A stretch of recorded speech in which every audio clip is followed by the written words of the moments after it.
Subscribe to our YouTube channel. তিনি ঘোষণা দিলেন, ঘামতেছে, ভগবান ঘোষণা দিলেন আগামীকাল, ভগবান ঘোষণা দিলেন আগামীকাল ঘুম থেকে উঠে যাকে প্রথম দেখব সে যা চায় তাই দেব। খবরটা পাইলাম মামা, মামারে তো বলেছি নি, শকুনি মামা। খবর পাইয়া বাইকনা দুর্যোধন রে কয়, বাইকনা কথা কেনা কেন বাইকনা, খবর একটা বালা আছে। কিতা মামা? বলে দ্বারকার যে গোয়ালার বেড়া বাসুদেব, এরা তো কৃষ্ণ হয় না, করব পাট্টি তো আবার বুঝেন না। গোয়ালার বেড়া বাসুদেবের খবর দিছে, ঘুম থেকে একটা চোখ খুললা যারে ফইলা দেখবো যেটা চাই তুই দিব, বাইকনা তাড়াতাড়ি যাও। দুর্যোধন পতাকা লাগেছে, গিয়ে দেখে ভগবান কৃষ্ণ মাথায় হাত দিয়ে কি করতেছেন? ঘুমাইতেছেন। ভগবান তো লীলা পুরুষোত্তম, ভগবানের মাথার পিছনে একটা চেয়ার। কয়টা চেয়ার? একটা চেয়ার। দুর্যোধন গিয়া দেখে চেয়ার একটা, কয়টা তো আমার লাগবে, ওই আমি তো বেটা রাজার ছেলে, 2 দিন পরে রাজা হইব, খানা বেটার ফুলা। এ চেয়ারের মধ্যে বই রয়েছে ভগবানের মাথার পিছে।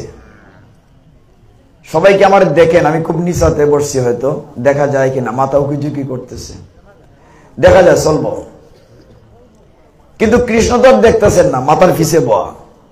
কিছুক্ষণ পরে অর্জুন গেছেন, অর্জুনের দিকে দুর্যোধনে কয়, আয়া কোনো লাভ নাই, ইউ আর লেট, চেয়ার একটা আসিন আমি দখল করে লাইছি। কিন্তু অর্জুন তো ভক্ত, সে ভগবানের পায়ের কাছে হাত জোর করে বসে নিছে। কখন ভগবানের ঘুম ভাঙে? কিছুক্ষণ পরে ভগবান চোখ করলেন। আমরা চোখ করলে ফাও দেখি না মাথা দেখি? তো চোখ করলেই কৃষ্ণকে কি করলেন? দেখলেন অর্জুন। ভ্রাতা অর্জুন, তুমি কখন এসেছো, কেমন আছো? শূন্য দুর্যোধনে ফালনা মারছে, হয়ে ফইলে ফাঁসি লিডি আরম্ভ করছো না, আমি আইছি ফতাগালা, আমার না জিগাই তুমি অর্জুনকে জিগাইতেছ। কৃষ্ণ বলেন, আমি কি বলেছিলাম দাদা? বলে তুমি বলেছিলে ঘুম থেকে উঠে চোখ খুলে যাকে প্রথম দেখবে সে যা চায় তাই দেবে। আচ্ছা হইছে দুর্যোধন দাদা, আমি তো চোখ খুললা অর্জুনের আগে দেখছি, তুমি যে আমার মাথার ফিসে বইয়া রইছ, আমার মাথার ফিসে তো চোখ নাই, দেখতাম তুমি আগে আইছো। হরি বল। ভগবান তো এটা প্ল্যান করিয়ে করছো, ফিসে খেয়াল রাখছে। তো এইভাবে ভগবান বলেন, অর্জুন এইবার তুমি বলো কি চাও। 2টা বিষয়, হয় নারায়ণী সেনা আর না হয় আমি। দুর্যোধনের তো বুকের ভিতরে ফিটফিট করতেছে, কি জানি সৈন্য লইয়া জায়গা, আমি অত কষ্ট করে পতাকা লাইলাম। অর্জুন বলে, হে জনার্দন, আমার সৈন্যের দরকার নাই, তুমি হলেই চলবে। ভগবান ভক্তকে পরীক্ষা করেন। অর্জুন তুমি বলো ঠিক করে কি চাও, আমাকে নিয়ে লাভ হবে না, আমি যুদ্ধে অস্ত্রই ধরব না। দুর্যোধন এবার যে ডাসাই ছেড়ে দিয়ে বিদায় করো চাই, কারণ এ কৃষ্ণ গেলে আমি সৈন্য পাইব, প্ল্যানটা হইল এটা। অর্জুনে বলে, হে কৃষ্ণ, হে ভগবান জনার্দন, তুমি চলো আমার সাথে, আমি হলেই চলবে। যথারীতি তাই হলো। দুর্যোধন সৈন্য পাইয়া দৌড়াই গেছে বাড়িতে, দূর থেকে ডাকতেছে মামারে, খুশির সংবাদ। মামা কারে ডাকে? শকুনি রে। মামা খামে কান কইরা লাইছি। কিতাব একটা বাইক না, বড় খুশি খুশি লাগে। কয় মামা আমি সব সৈন্য লই আইছি, নারায়ণী সেনা। তুমি যে নারায়ণী সেনা পাইলাই, অর্জুনী কিতা পাইল? কন্যা জেল লাগান বেকল নাই, এর সুযোগ পাইও খামো লাগাইতে পারছে না, এ পাইছে গোয়ালার বেড়া বাসুদেব রে। তো এটা শুনে শকুনি মাথায় হাত দিয়ে বসে পড়ল। কেন মামা তুমি বসে পড়লে কেন? তখন শকুনি বলছেন, বাইকনা রে, আমরা বোধহয় যুদ্ধে আর জিততে পারবো না। কেন মামা? তুমি না কত ছল জানো, পাশা খেলায় চালাকি করে হারাই দাও। শকুনি বলে, বাবা রে, আমি কি ছল জানি, আমার চেয়ে 1000 গুণ 1,00,000 গুণ ছল জানে গোয়ালার বেটা, এই বাসুদেবের কাছে আমি কিচ্ছুই না। এই হচ্ছেন ভগবান। তার ভক্তকে রক্ষা করার জন্য তিনি কত কত ছলনা করেছেন। আমরা ফাঁকে দেখাতো সেটা সাইডে লাই, নইলে ফরে ফেস লাগিয়ে যাব। আমার গলা কাবার দিচ্ছে না, এই জন্য বলছি। প্রচন্ড কষ্ট হচ্ছে কথা বলতে, আমি ক্ষমা চাই সকলের কাছে। আজকে একাদশীর নাম কি কারা জানি? হ্যাঁ, কি নাম? বিজয়া একাদশী। হরি বল। আগে একাদশীটা কি এটা আমরা জানি কিনা? একাদশী একটা তিথি, মানে চাঁদের একটা টুকরা সময়। আমরা বলি না ষষ্ঠী, সপ্তমী, অষ্টমী, নবমী তিথি, দশমী তিথি, একটা সময়। তো দুইটা একাদশী মাসে থাকে, একটা কৃষ্ণপক্ষের, একটা শুক্লপক্ষের। এখন তো কৃষ্ণপক্ষ চলছে ফাল্গুন মাসে। তো প্রত্যেকটা একাদশীর একটি চমৎকার মাহাত্ম্য আছে। শাস্ত্র বলছে, স্কন্দ পুরাণ অনুযায়ী এই একাদশীর মাহাত্ম্য বলা আছে। আমাদের সনাতন শাস্ত্রে 18টা পুরাণ আছে, এর মধ্যে একটা পুরাণের নাম স্কন্দ পুরাণ। সেখানে যুধিষ্ঠির মহারাজ এবং কৃষ্ণ কথা বলছেন। যুধিষ্ঠির মহারাজ প্রশ্ন করেছেন কৃষ্ণকে, হে জনার্দন, এই ফাল্গুন মাসের কৃষ্ণপক্ষের একাদশীর কি নাম, এর মাহাত্ম্য কি? আপনার যে কত ভাগ্যবান আজকে আপনি নিজেও কল্পনা করতে পারেন না। ভাগ্যবতী, মাহাত্ম্যটা শেষ হইলে বুঝবেন। কত জন্মের পুণ্যের ফলে আজকে গীতা পাঠের আয়োজন হয়েছে। এটা একদিন আগে হইতে পারতো, পরে হইতে পারত। শাস্ত্র বলছে, ভগবান বলছেন, হে জনার্দন, এই যুধিষ্ঠির, এই একাদশী বিজয়া নামে পরিচিত। এই একাদশী সম্পর্কে এক সময় দেবর্ষি নারদের প্রশ্নে স্বয়ম্ভু ব্রহ্মা উত্তর দিয়েছিলেন। ব্রহ্মা যেমনটি বলেছেন সেরকমটি তুমি শোনো। তখন কৃষ্ণ বললেন, এই একাদশীটি লোক শিক্ষা দেওয়ার জন্য ভগবান স্বয়ং ত্রেতা যুগে শ্রী রামচন্দ্র রূপে ভগবান এসেছিলেন। আমরা জানি সবাই রামায়ণে ভগবান রামচন্দ্র এই একাদশী করেছিলেন। ভগবানের কি একাদশী করার দরকার আছে? কিন্তু কেন করেছিলেন? লোক শিক্ষা দেওয়ার জন্য। আপনারা কত ভাগ্যবান এটি বলছি। কৃষ্ণ বলছেন, পুরাকালে শ্রী রামচন্দ্র যখন 14 বৎসর বনবাসে ছিলেন, কত বৎসর ছিলেন আমরা জানি সবাই, কত বৎসর? 14 বৎসর, পিতৃসত্য পালনের জন্য। তো রামচন্দ্র যখন বনবাসে ছিলেন, তিনি তার ভ্রাতা লক্ষণ, সীতামা রেখে দেন, সীতামা কে নিয়ে যখন বনবাসে ছিলেন, এমন অবস্থায় বেটা রাবণ ভগবানের স্ত্রী সীতাকে হাইজ্যাক করছে। আপনারা সকলেই জানেন। তুমি সামনে যাচ্ছ ক্যামেরা।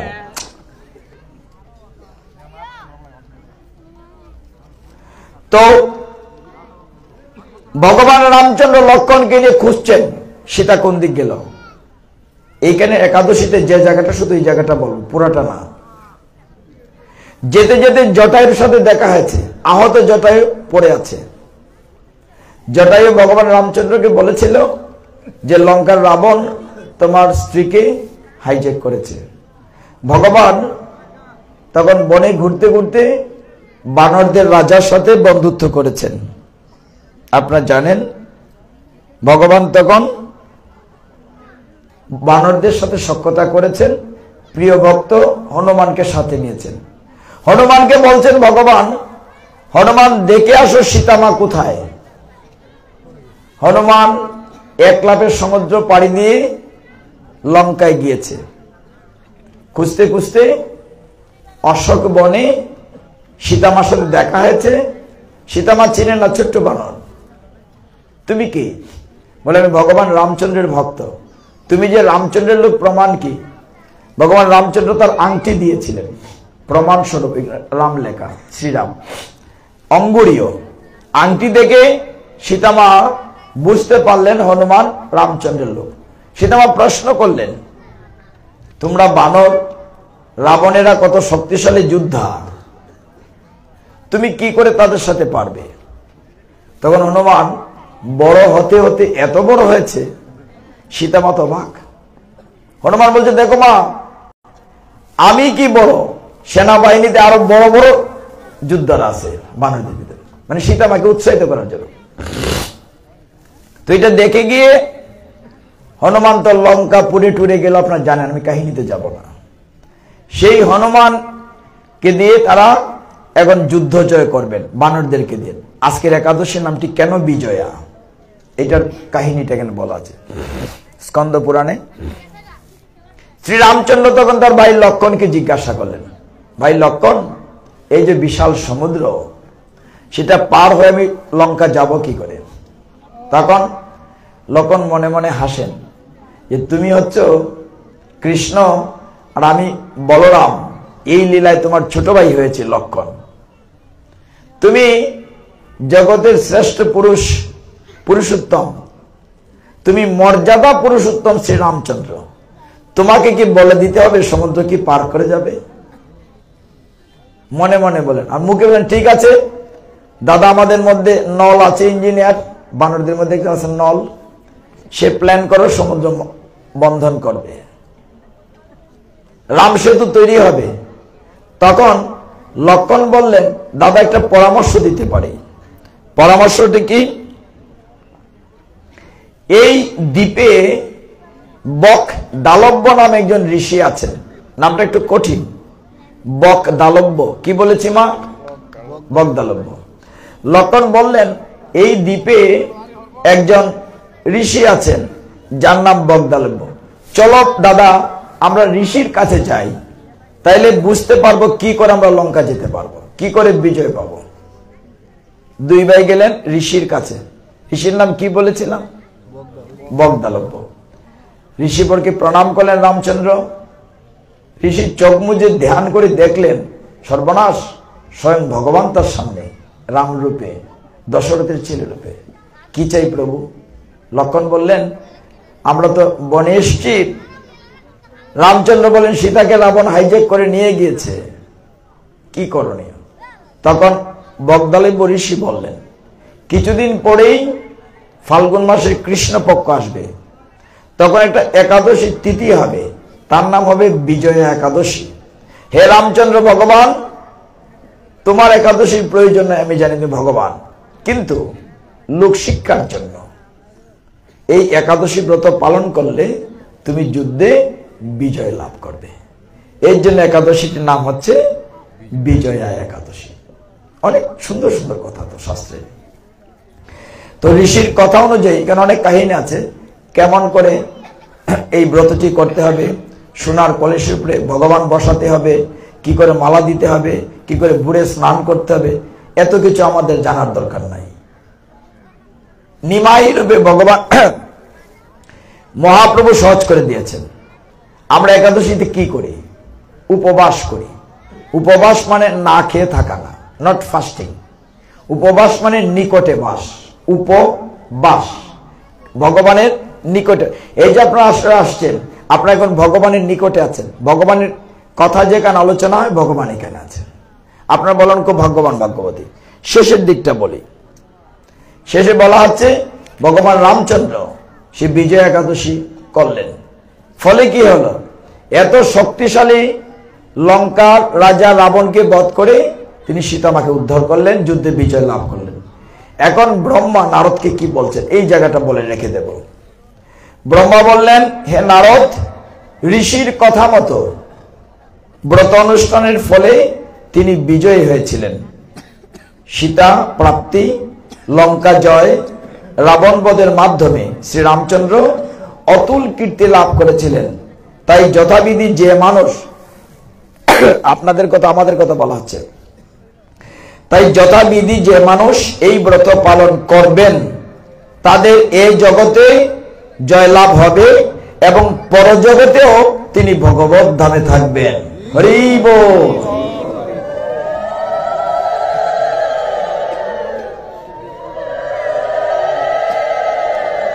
কিছু বুঝছেন নেই? না না, ওই যে বলছিলাম যে উলুধ্বনি না দিলে ব্যাং হয়ে যাবো গা, কেউ আর ব্যাং হইতে চায় না। দেখছেন না, জুড়ে হয়েছে না? তো শেষের লাইনটা বলা হয়েছে, হে যুধিষ্ঠির, এই কারণে এই বিজয় একাদশী ব্রত পালন করা আমাদের প্রত্যেকের কর্তব্য। যারা বিজয় একাদশী পালন করবে তাদের যেমন পুণ্য হবে, যারা একাদশী মাহাত্ম্য পাঠ করবে, যারা শুনবে, এই যে আপনারা শুনলেন এখন, এই একাদশী মাহাত্ম্য যারা শ্রবণ করবে তারা বাষ্পে যজ্ঞের ফল পাবে, যুগ জনমের পাপ দূর হয়ে যাবে। এটি হচ্ছে অন্যতম তথ্য।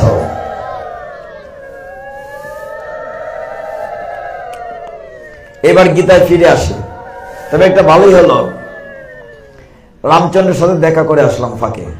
সবাই একটু রামচন্দ্রের সাথে শেষে একটু সময় থাকলে দেখা করব। গীতায় ভগবানকে বলা হয়েছে যুগেশ্বর। আমরা যুদ্ধ শুরু করে দিলাম, ঠিক যুদ্ধটা তখন শুরু হয় নাই। তখন কৃষ্ণ অর্জুনের রথের ড্রাইভার। কার রথের সারথি? অর্জুনের। অর্জুনের ভিতরে কিঞ্চিত অহংকার ঢুকলো। সে মনে করলো আমি মালিক আর কৃষ্ণ তার ড্রাইভার। এই সারথি, রথ কানা নিয়ে মাঝখানে রাখো, দেখি কার সাথে যুদ্ধ করতে এসছে। এটা কৃষ্ণ মনে মনে হাসেন। কৃষ্ণ তো বুদ্ধিমান, যুগেশ্বর। তিনি এমন জায়গায় রথটি রাখলেন, এখানে কিন্তু বুঝতে হবে। মনে করেন এই মাঠে এইদিকে খালি আছে, ওইদিকে খালি আছে। কৃষ্ণ এমন জায়গায় রথটি রাখলেন, অর্জুন চোখ খুলেই দেখে তার দাদামশাই বিশ্বদেব, যে লোকটি কুলে পিঠে করে তার মানুষ করেছে। চোখ খুলে দেখে তার টিচার, অস্ত্রগুরু ধ্রুব দ্রোণাচার্য। চোখ খুলে দেখে তার শ্বশুর সম্বন্ধী আপনজন। দেখে অর্জুনের হাত পা কাঁপতে লাগলো, জিভ আর শুকিয়ে গেল। রথের উপর বসে পড়ল। হে জনার্দন, আমি যুদ্ধ করব না, ফিরে চলো। কেন? কৃষ্ণ বলেন কেন? বলে যুদ্ধে তো সব পুরুষরা এসছে, কুরুক্ষেত্রের যুদ্ধক্ষেত্রে মহিলাদের প্রবেশ নিষেধ।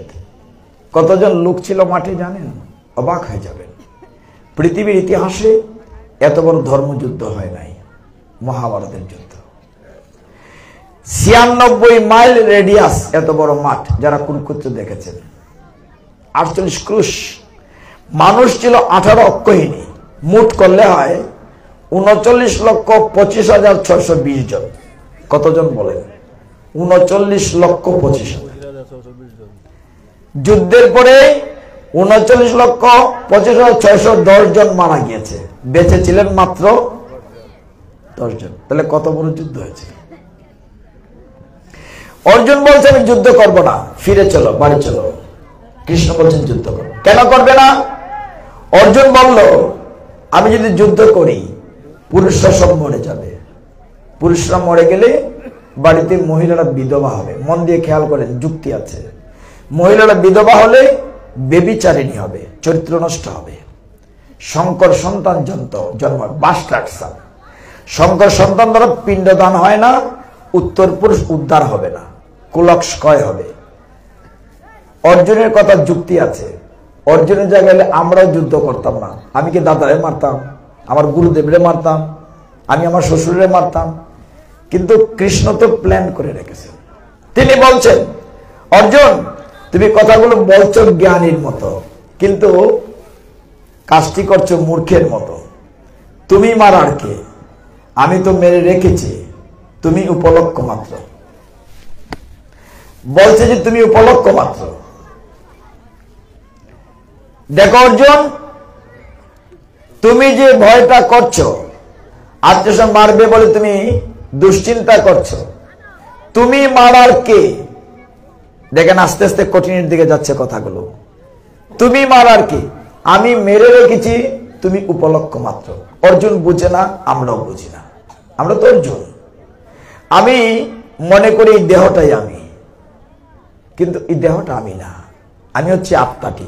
উদাহরণ দেই, যদি জয়দাদাকে বলি এইটা কি, বলবে এটা আমার হাত। এইটা কি, বলবে এটা আমার নাক। এইটা কি, এইটা আমার মাথাতে। আমিটা কই? আমিটা তো নাই এখানে। এই দেহটা কি আমি? ভগবান বলেন দ্বিতীয় অধ্যায় সাংখ্য যুগের 23 নম্বর শ্লোকে, ন এনম চিন্নন্তি শস্ত্রাণি ন এনম দহতি পাবকঃ ন চৈনম ক্লেদয়ন্তপ ন সুশৈতি মারুতঃ। গীতার শ্লোক বুঝেন বা না বুঝেন, আপনার কানে যখন ঢুকবে আপনার দেহের সমস্ত পাপ গলে যাবে। এই গীতার শ্লোক যতদূর যাবে ততদূর পর্যন্ত পাপ স্পর্শ করতে পারবে না, এত শক্তিশালী গীতার শ্লোক।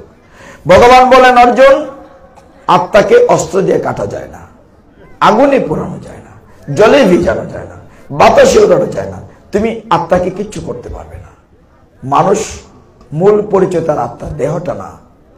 তারপরে যে জ্ঞানটি ভগবান দিয়েছেন, খুব মন দিয়ে খেয়াল করেন। আমরা তো অনেকে গীতা পড়ে মনে করি অং অং অং, দ্যাটস নট। গীতা জীবনের কথা বলে। একটা সময় আপনার আমার সাথে একমত হবেন, একটা সময় অধিবাসের আগে গীতা পাঠটা শুধু নিয়ম রক্ষার্থে ছিল।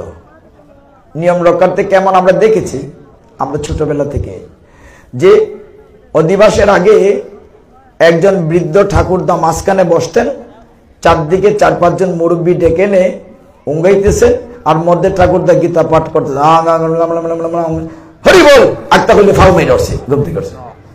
মানে ঠাকুরদা যে অঙ্ক কইছুন তাই স্যারের দুনিয়ার কেউ বুঝছে না, মানুষ কম তো খালি। এখন আপনাদের চরণদুলি মাথায় নেই। আমরা যখন বসি গীতা শোনার জন্য হাজার হাজার লোক আসে, মানুষের আগ্রহ বেড়েছে। গীতাতে এখন যে শিক্ষাটি ভগবান দিয়েছেন, অর্জুন তুমি যে দেহ নিয়ে চিন্তা করছো, মারবে তোমার আত্মীয় স্বজন, কাটবে, গীতায় ভগবান কি জ্ঞান দেন বলছেন, তুমি যদি দেহটাকে নাও মারো দেহটা এমনি মরে যাবে, কেন চিন্তা করছে নি? উদাহরণ কি, এই যে বৃদ্ধ দাদা মশাই বা যারা আমারও বয়স 64, আমরা ইচ্ছা করলে এই দাদা মশাই একজন বয়স্ক লোক, কোটি কোটি টাকা খরচ করলে কি আবার বালক হতে পারবেন? আচ্ছা একজন বুড়া মা, আপনি কোটি কোটি টাকা খরচ করলে আবার কি বালিকা হতে পারবেন না? তাহলে গীতা কি জ্ঞান দিল? তুমি যে দুশ্চিন্তা করছো দেহটাকে মারবে, যদি তুমি নাও মারো দেহটা এমনি মরে যাবে। দেহের মৃত্যু প্রতি মুহূর্তে হচ্ছে কিনা আপনি কোনছে দাদা? আপনার আগের ইয়ং লাইফ আসেনি? আয়না চাই দেখুন, চাই আমার মাথার চুল ফুটে গেছে গা। ইচ্ছে করলে কি আমরা আগে যাইতে পারবো? কিন্তু আমরা মনে করি বোধহয় আমরা আগের মতোই রয়েছি। ঠিক ওই জায়গাটাই ভগবান গীতায় জ্ঞান দিয়েছেন। তুমি যে দেহ নিয়ে চিন্তা করছো অর্জুন, তুমি যদি নাও মারো দেহটা এমনি মরে যাবে, অতএব তুমি উঠে যুদ্ধ করো। কি ক্লিয়ার কথাগুলো। অসুচান, আমি তো শ্লোক বলতেছি না আজকে, বেশি কষ্ট হচ্ছে বলে। অসুচান অন্য সুচাস্তাং প্রজ্ঞাবাদংশ ভাষসে গতশন গতশনশ্চ নানান সুচন্তি পণ্ডিতা। ভগবান বলছেন একজন পণ্ডিত ব্যক্তি কখনো অনুসূচনা করে না, কে এলো আর কে গেল। অর্জুন তুমি এই কাজ করছো কেন? উঠো যুদ্ধ করো, উত্তিষ্ঠত পরন্ত। অর্জুন কথা শুনে না। আমরা অনেক অধ্যায় শেষে গিয়ে 9ম অধ্যায় থেকে একটা শ্লোক বলবো।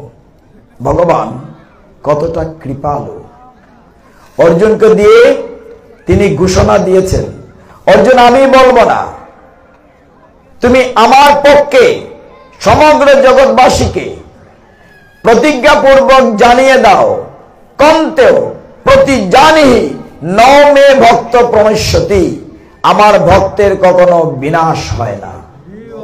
ভগবান কি বলেছেন? নিজে বলছেন, অর্জুন কি দিয়ে বলেছেন?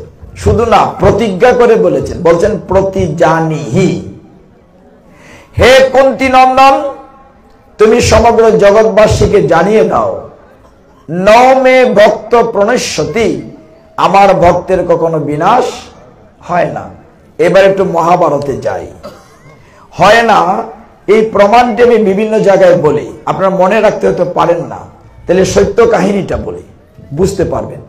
এই শ্লোকে বলা হয়েছে ভগবান প্রতিজ্ঞা করে ঘোষণা দিয়েছেন যে তা ভক্তের কখনো বিনাশ। আপনি দেখেছেন প্রহ্লাদ মহারাজকে তার পিতা কতভাবে মারতে চেয়েছে। হিরণ্যকশিপু গরম তেলে ফেলেছে, আগুনে ফেলেছে, হাতির পায়ের নিচে দিয়েছে, পাহাড় থেকে ফেলে, কিন্তু রাখে কৃষ্ণ পারে নাই মারতে।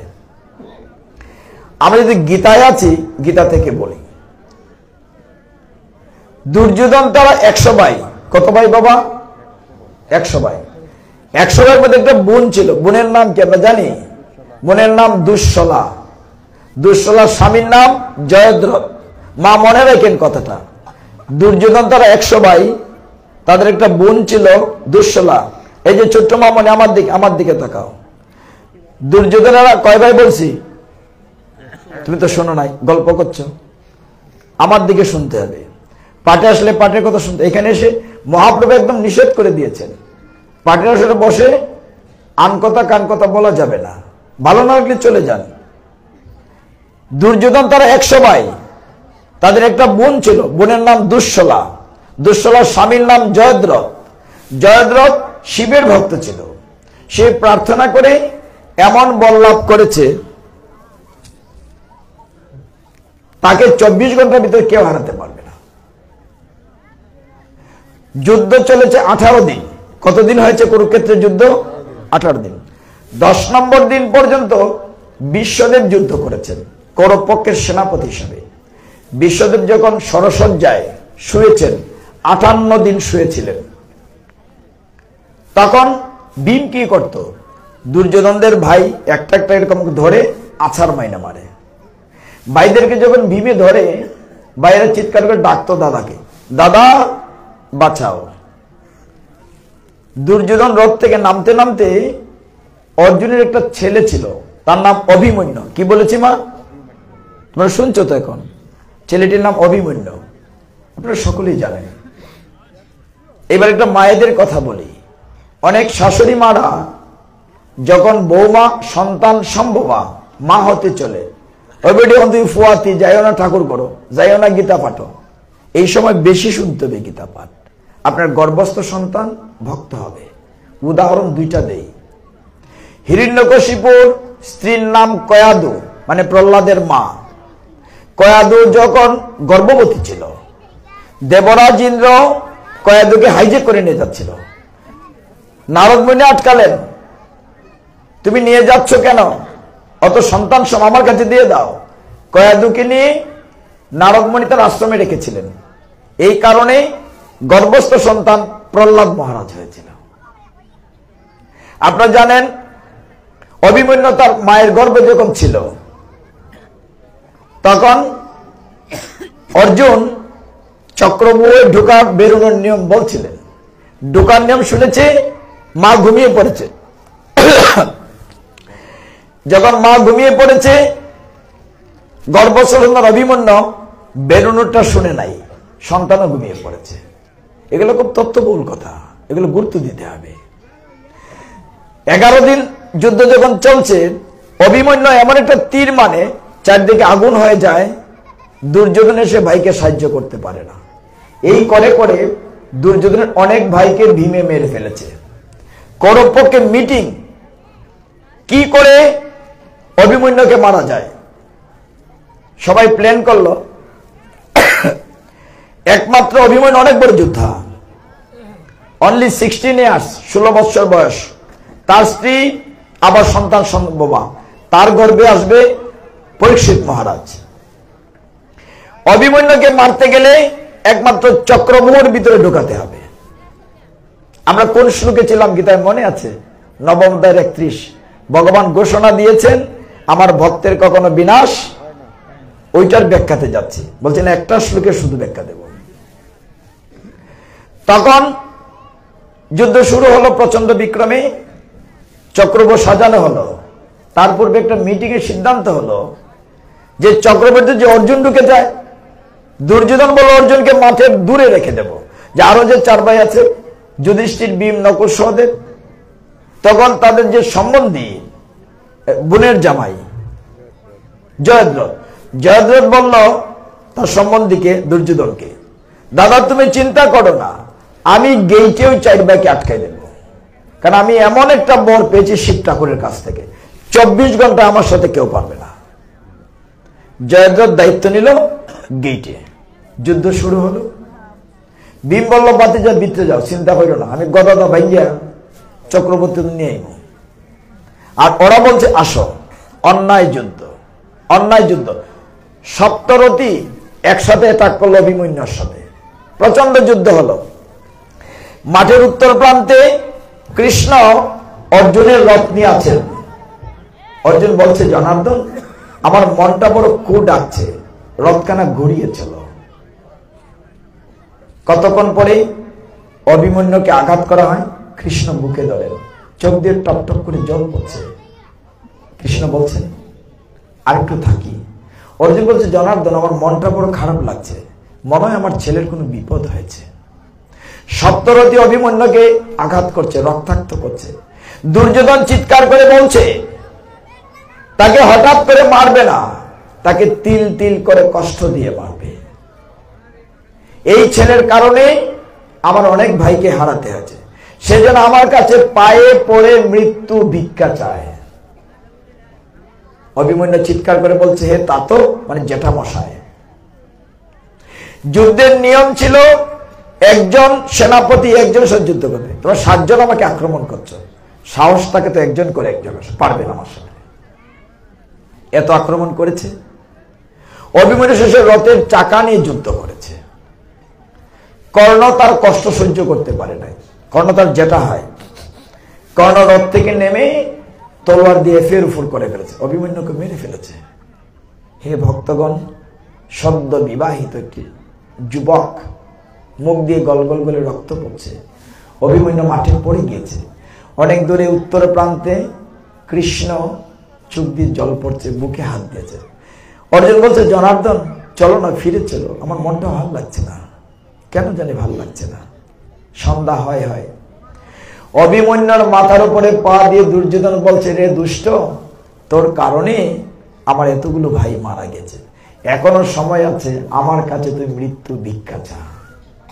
অভিমন্যু মৃত্যুর কাছাকাছি, তবুও কষ্ট করে হেসে বলছে, হে আকাশ, হে বাতাস, তোমরা সাক্ষী দেখো, আমার বাবা সব্যসাচী অর্জুন, আমি বাবাকে কলঙ্কিত হতে দেই নাই, আমি কারো কাছে মৃত্যু ভিক্ষা চাই নাই। হাসতে হাসতে অভিমন্যু মারা গিয়েছে, সন্ধ্যা হয়ে গেছে। অভিমন্যুর লাশখানা নিয়ে যাওয়া হয়েছে পাণ্ডব তাঁবুতে, কাপড় দিয়ে ঢাকা। অর্জুন ফিরে এসেছে, কৃষ্ণ কাপড় উঠিয়ে দেখে অর্জুন তার প্রিয় সন্তানের লাশ পড়ে আছে, ক্ষত বিক্ষত। কে মেরেছে? কে মেরেছে আমার ছেলেকে? দাদা যুধিষ্ঠির তুমি কোথায় ছিলে? দাদা ভীম তুমি কোথায় ছিলে? ভাই নকুল সহদেব তোমরা কোথায় ছিলে? সবাই মাথা নিচু করে বলছে, বাইরে আমরা পারিনি, কেউ সাহায্য করতে পারে। কেন পারোনি? পারিনি জয়দ্রথের কারণে, ও গেটে আটকে দিয়েছে। ও তাইলে আমার ছেলে মারা গিয়েছে জয়দ্রথের কারণে। খেয়াল করেন কথাটা, আমার ছেলে অভিমন্যু মারা গিয়েছে জয়দ্রথের কারণে। আমি ক্ষত্রিয় অর্জুন প্রতিজ্ঞা করছি, আমি ক্ষত্রিয় অর্জুন প্রতিজ্ঞা করছি, আগামী না আজকে আমার ছেলের দাহ হবে না, লাশ থাকবে। আগামীকাল সূর্য ডুবার পূর্বে আমি জয়দ্রথকে মারব, 2টি লাশ একসাথে দেওয়া হবে। যদি আমি জয়দ্রথকে সূর্য ডুবার পূর্বে মারতে না পারি, মধ্যমাঠে শ্মশান রেডি থাকবে, আমি অগ্নি সমাধি নেব, আত্মহত্যা করব। অর্জুনে খুব কঠিন প্রতিজ্ঞা। চারদিকে জানাজানি হয়ে গেল। কৌরব পক্ষে জয়দ্রথ ভয়ে কাঁপছে, দুর্যোধনকে বলছে সম্বন্ধীকে, দাদা কাল তো অর্জুন আমাকে মেরে ফেলবে। কয় ভাই তুমি চিন্তা করো না, তোমাকে তো মাঠেই রাখবো না, তোমাকে মাঠের বাইরে তাঁবুতে পাহারা দিয়ে রাখবো, মাত্র তো 12 ঘন্টা, অর্জুন তোমাকে পাবে না, আত্মহত্যা করবে, আমরা যুদ্ধে জিতে যাব। দেখেন ভগবান কতটুকু প্ল্যান করেন তার ভক্তকে রক্ষা করার জন্য। আর এগুলি তো গীতা পূজার বিষয়, খালি অম গীতা না। দেখুন তারপরে কি হলো। পরের দিন বিপুল বিক্রমে যুদ্ধ হলো। অর্জুন বারবার বলছে, জনার্দন রথখানি তাড়াতাড়ি চালাও, তাড়াতাড়ি। সূর্য যে মধ্য গগনে, দুপুর হয়ে গেছে, এখনো জয়দ্রথের দেখা পাই না, তাড়াতাড়ি চালাও। সবাই আটকাচ্ছে অর্জুনের রথ। ওইদিকে মাঠের দূরে তাঁবুর ভিতরে জয়দ্রথ পর্দা ফাঁক করে দেখছে সূর্য ডুবছে কিনা। একখানা মশাল জ্বালিয়েছে জয়দ্রথ, সূর্য ডুববে, মধ্যমাঠে শ্মশান সাজানো আছে, অর্জুনের মুখাগ্নি করবে জয়দ্রথ। সে পর্দা ফাঁক করে দেখছে। বিকেল হয়ে গেছে, দেখা নাই। অর্জুন তাগিদ দিচ্ছে কৃষ্ণকে, হে জনার্দন আর একটু তাড়াতাড়ি করো, সন্ধ্যা হয়ে যাচ্ছে, সূর্য ডোবার পূর্বে প্রতিজ্ঞা রক্ষা করতে হবে। ভগবান গীতায় নবম অধ্যায়ে দৃপ্তকণ্ঠে ঘোষণা দিয়েছেন, ন মে ভক্ত কনিষ্যতি, আমার ভক্তের কখনো বিনাশ হয় না। কি করবেন তিনি? সূর্য ডুবু ডুবু, মধ্যমাঠের কাছাকাছি রথ, জয়দ্রথের দেখা নাই। ভগবান কি করলেন? জনার্দন সুদর্শন বলে চিৎকার করলেন। ভগবানের তর্জনীতে সুদর্শন নামক চক্রটিকে আদেশ দিলেন। সুদর্শন গিয়ে সূর্যকে ঢেকে দিল। সন্ধ্যা হয়ে গেল। সবাই ভাবলো সন্ধ্যা হয়ে গেছে। জয়দ্রথ তাঁবু থেকে এক ক্লাফে মধ্যমাঠে। এখন খেয়াল করুন দৃশ্যটি কি। মাঝখানে শ্মশান সাজানো আছে, লাকড়ি দেয়া আছে। একদিকে কৃষ্ণ অর্জুনের রথ, একদিকে জয়দ্রথ। জয়দ্রথ মশাল নিয়ে লাফাচ্ছে আনন্দে। সূর্য তো ডুবে গিয়েছে, আসো রথ থেকে নামো, আমি তোমার মুখাগ্নি করব। কৃষ্ণ রথের উপরে বসে আছেন। দৃশ্যটি খেয়াল করেন। নাটক তো বেটাই সাজাইছে, কিন্তু দেখেন গাল দুটো বইরেছে কৃষ্ণ। অর্জুনকে ডাকছে দুর্যোধন, আসো। ঠাট্টা করছে ভগবানকে নিয়ে। দুর্যোধন দুঃশাসন বলছে, এই অর্জুন, এই গোয়ালার বেটারে তুমি ভগবান বলেছিলে, দেখো সূর্য ডুবে গেছে, সে কি তোমাকে বাঁচাতে পেরেছে? কিসের ভগবান? আসো শ্মশানে ঢুকো। হে ভক্তগণ, ভগবান যুগেশ্বর, তিনি সমস্ত প্রত্যেক আমাদের জীবনের পরিচালক। তারপরে কি হবে উনি জানেন, আমরা কেউ জানি না, কেউ জানি না। অর্জুন রথ থেকে নামবে। অর্জুনের কাঁধে একটা ধনু ছিল, তার নাম গান্ডীব। ধনুটা রথে রেখে দিয়েছে, ছেলেমেয়েরা দেখবে পিতার স্মৃতি হিসাবে। কৃষ্ণ বললেন, আরে তুমি তো পুড়ে মরে যাচ্ছ, ধনুটা নিয়ে যাও, সাথে নিয়ে যাও। তখন অর্জুনের মনে সংশয় এলো, হায় রে, আমি যাকে ভগবান বলি তিনিও বলছেন শ্মশানে যাও, তাহলে আমাকে কেউ বাঁচালো না, তাহলে সত্যি তিনি ভগবান কেনা? ভিতরকার সংশয় চলে এসছে। যেতে যেতে এক পা করে এগোচ্ছে শ্মশানের দিকে। যেই সামনাসামনি রেঞ্জের ভিতরে, শ্মশানের ওই পাশে জয়দ্রথ আর এই পাশে অর্জুন, যেই কাছাকাছি গিয়েছে অমনি ভগবান আবার বলছেন, হে সুদর্শন। সাথে সাথে সূর্যের সামনে থেকে চক্রকানা ভগবানের তর্জনীতে। একটাকে সকলে দেখেছে সন্ধ্যা হয়েছে, এমন সময় একবারে ফটফটা দিন, সর্বনাশ। হ্যাঁ, দিন ঘটনা কি? জয়দ্রথে পালাবে কিন্তু নাচছে। তখন কৃষ্ণ বললেন, ওই যে ধনুর সাথে দিলেন, পরে তো কাজে লাগবে। সুপার প্ল্যানার ভগবান বলছেন, অর্জুন তোমার সামনে বা শত্রু ভালো। ওই পাশে জয়দ্রথ, এই পাশে অর্জুন। বলেন এইবার ভালো। কিন্তু ভক্তগণ আরেকটু বাকি আছে। জয়দ্রথের মনে হলো তার পিতা তখন গভীর বনে তপস্যা করছেন। পিতা এমন তপস্যা করছেন যার প্রাপ্তিতে জয়দ্রথের মাথাটা কেটে মাটিতে যদি পড়ে, যার কারণে মাথা পড়বে সে বাস্ট হয়ে যাবে। জয়দ্রথের মনে হলো, সাথে সাথে বলল, হে অর্জুন, মারো আমাকে, মারো। আমাকে মারলে কোনো অসুবিধা নাই, আমাকে মারলে তুমিও মরে যাবে। আমি মরলে কিচ্ছু ক্ষতি হবে না কৌরব পক্ষের, তুমি মরলে পাণ্ডব পক্ষ হেরে যাবে। এখন চিন্তা করেন, সূর্য ডুবু ডুবু, ছেলের লাশের সাথে প্রতিজ্ঞা করেছেন সূর্যাস্তের পূর্বে জয়দ্রথকে মারবে। মারলেও বিপদ, না মারলেও বিপদ। আচ্ছা, আমরা সংসারে কিরকম সমস্যা হয় না? কাজটা করতাম কি করতাম না, যাইতাম কি যাইতাম না, উভয় সংকট। এই উভয় সংকট থেকে কে রক্ষা করবে? অনাদিরাদি গোবিন্দ। ওই কথাটা বলার জন্য আসল কথা। আমরা তার কাছে নির্ভর করি, আমি সমাধান দিতে পারবো না। যখন উভয় সংকট, জয়দ্রথ বলছে মারো, আমাকে মারলে তুমি মরে যাবে। তখন কৃষ্ণ রথে বসা, অর্জুন মুখটা ঘুরিয়েছেন, দেখছে কৃষ্ণের দিকে। কৃষ্ণ একটি শব্দ বললেন, বলেছেন, অর্জুন অর্ধেন্দু। আমরা বুঝি কিনা কথাটা? বললেন অর্ধেন্দু।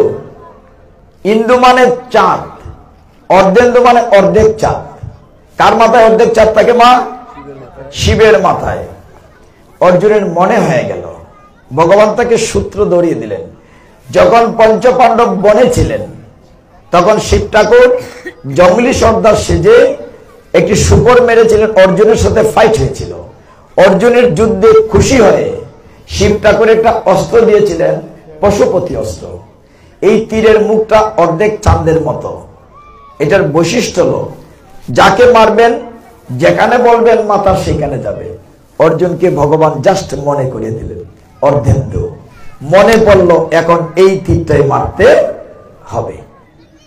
সাথে সাথে অর্জুন কি করলো, ওম নমঃ শিবায়, শিব ঠাকুরের স্মরণ করে ওই তীরকানা আনলো চাঁদের মতো।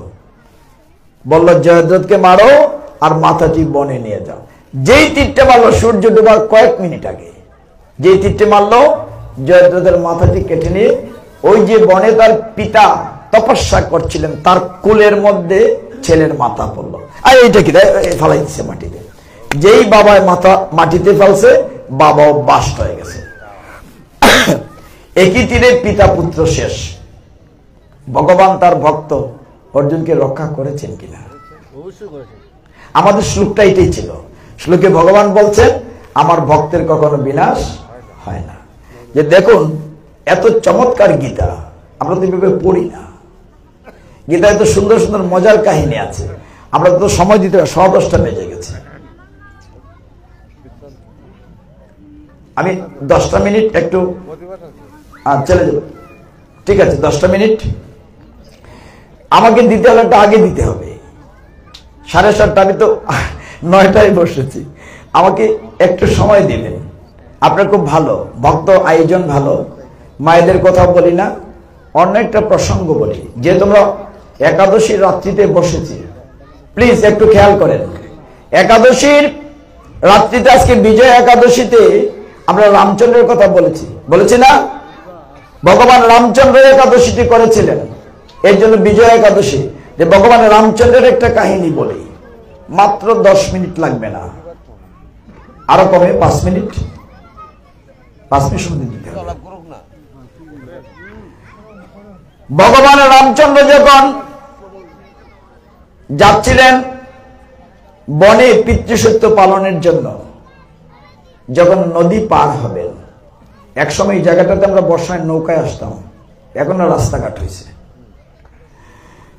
নদীতে পার হবেন, ভগবান রামচন্দ্রের কাহিনী যেহেতু একাদশীতে, তাই রামচন্দ্রের কথাই বলছি, খুব মন দিয়ে শুনেন।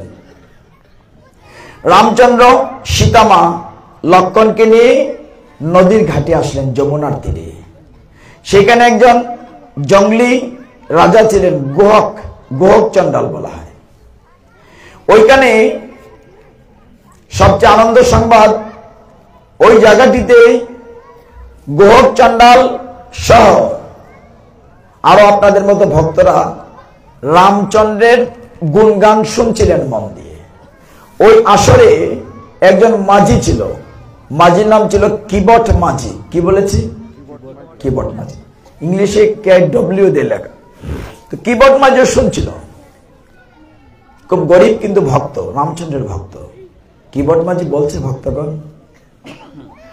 পরের দিন নদী পার হয়ে পারে যাবেন ভগবান রামচন্দ্র সীতা লক্ষ্মণকে নিয়ে।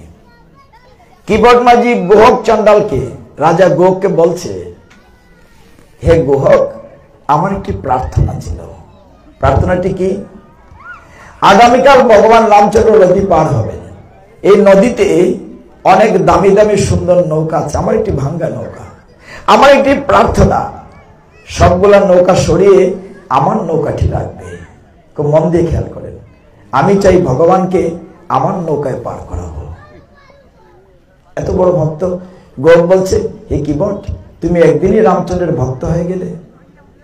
পরদিন সকাল হলো, নদী পার হবেন। মা শোনো, নদীর তীরে গিয়ে দেখেন নৌকা নাই, একটা মাত্র নৌকা মাঝখানে, নদীর মাঝখানে। মাঝি উল্টা বসেছে, ঘুরে বসেছে। ভগবান রামচন্দ্র ডাকছেন, হে মাঝি, হে কিবট মাঝি, নৌকা ঘোরাও। অনেকবার ডাকছেন, নৌকার আসে না। লক্ষ্মণের রাগ হলো, বলছে, কি রে বেটা মাঝি, ভগবান রামচন্দ্র ডাকছেন, তুমি আসছো না, জবাব দিচ্ছ না। মাঝি বলছে, প্রভু, জীবনে তো সুযোগ দুবার পাবো না, ভগবান আমাকে ডাকছেন, এই সৌভাগ্য কয়জনের হয়? আমি ডাকলে যদি চলে আসি তো ভগবান 2 বার ডাকবেন না, আমি আসলে তো শেষ হয়ে যাবে। আমি ভগবানের কথা শুনছি, ভগবান আমার নাম ধরে ডাকছেন, তাই আমি আসি নাই। যখন তীরে আসলো, ভগবান নৌকায় উঠবেন, কিবট মাঝি জানতো যে ভগবানের চরণ ধুলি লাগলে পাথর হয়ে যায়। রামচন্দ্র বলছে, প্রভু প্রভু গো, শুনেছি তোমার ধুলি পড়লে পাথর হয়ে যায়। আমি গরিব মানুষ, একটি মাত্র নৌকা, এই ভাঙ্গা নৌকা দিয়ে আমি জীবিকা নির্বাহ করি। তুমি ধুলি নিয়ে নৌকায় ওঠো না, তোমার পাটা ধুয়ে উঠো। কত চালাক কৃষ্ণ ভক্ত, বড় চতুর। হে ভগবান, তুমি এই তত্ত্বটাতে দাঁড়াও, আমি তোমার চরণ কানা ধুইয়ে দেই। ভগবানের সুযোগ তো দুইবার পাওয়া যাচ্ছে না। হে কৃষ্ণ, হে ভগবান রামচন্দ্র, তুমি এইটা দাঁড়াও, আমি তোমার চরণ কানা ধুইয়ে দেই। ভক্তগণ, যখন ভগবান রামচন্দ্র তত্ত্বের উপর দাঁড়ালেন, আর যমুনার জল দিয়ে নয়, নিজের নয়ন বাড়ি দিয়ে তাদের চরণ দিয়ে দিল। নয়ন বাড়ি দিয়ে ভগবান রামচন্দ্রের চরণ দোকানি কিবট মাঝি নয়নের জল দিয়ে ধুয়ে দিচ্ছে। বলছে, ভগবান, জীবনের সুযোগটা দুইবার পাবো না, তুমি উঠেছ নৌকায়, তোমার এই পদ্ম চরণ দোকানি আমি নয়নের বাড়ি দিয়ে ধুয়ে দিই। ভক্তগণ, কি নিয়ে এসেছিলাম পৃথিবীতে, কি নিয়ে যাব? এসেছিলাম ন্যাংটা, চলে যাব ন্যাংটা। ভগবানকে আমি কি দেব? নিজের বাগানে ফুল ফুটিয়ে দিয়ে বলি, ভগবান আমি ফুল দিয়েছি আমার বাগান থেকে, ফুলটা তো আমি ফুটাই নাই, ভগবান ফুটিয়েছেন। ভগবান বলেন, আমি ভক্তের নয়ন জলের বড় কাঙাল। কিবট মাঝি নয়ন জল দিয়ে ভগবানের রামচন্দ্রের চরণ দুখানা ধুইয়ে দিচ্ছে। ভগবান, আমার জীবনে দুইবার সুযোগ আসবে না।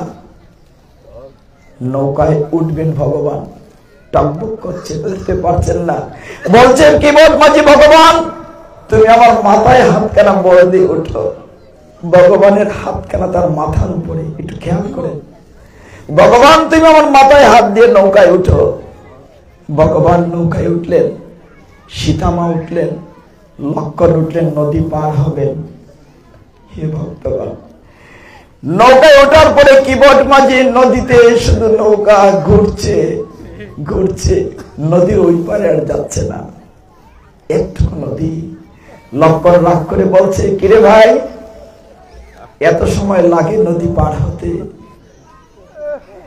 কিবট মাঝি বলছে, হে ভ্রাতা লক্ষ্মণ, নদী পার করে দিলেই তো ভগবান চলে যাবেন।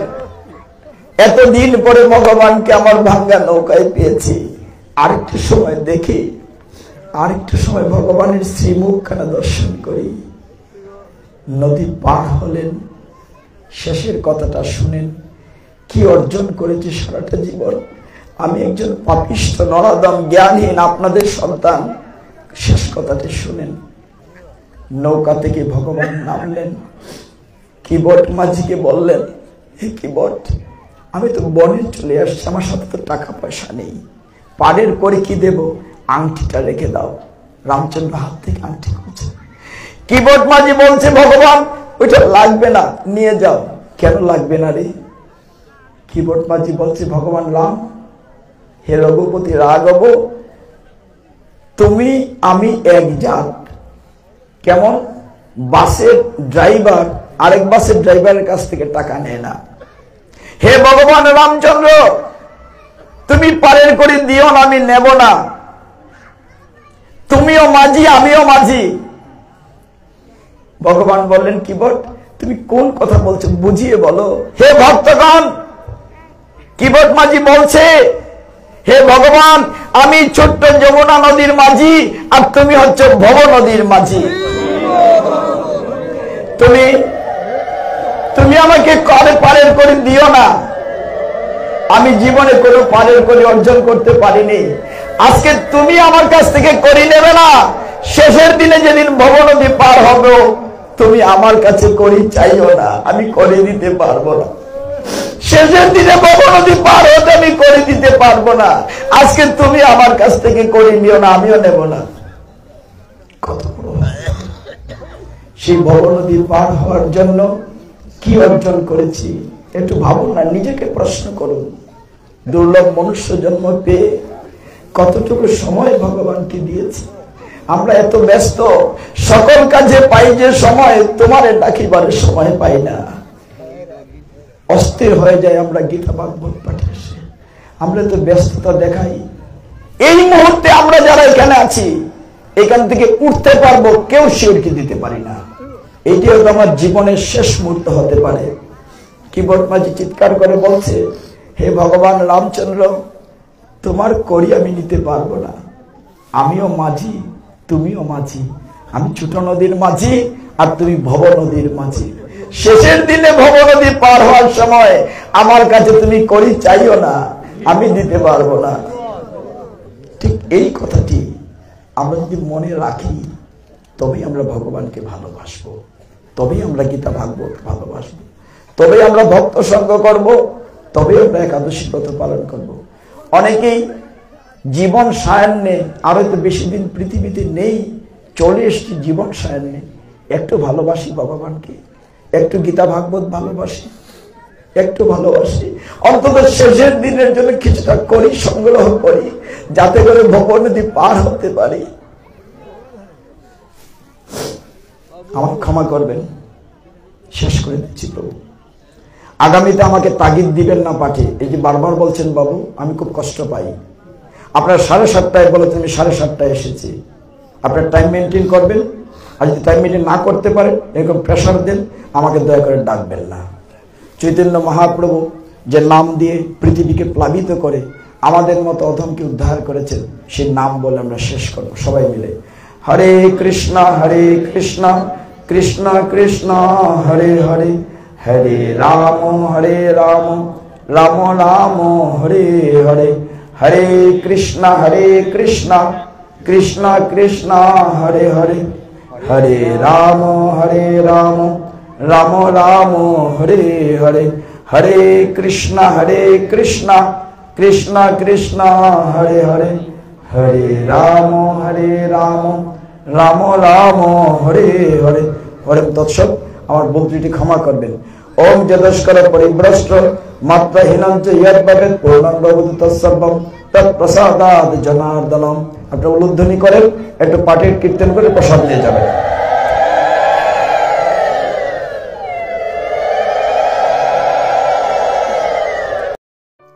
Subscribe to our YouTube channel.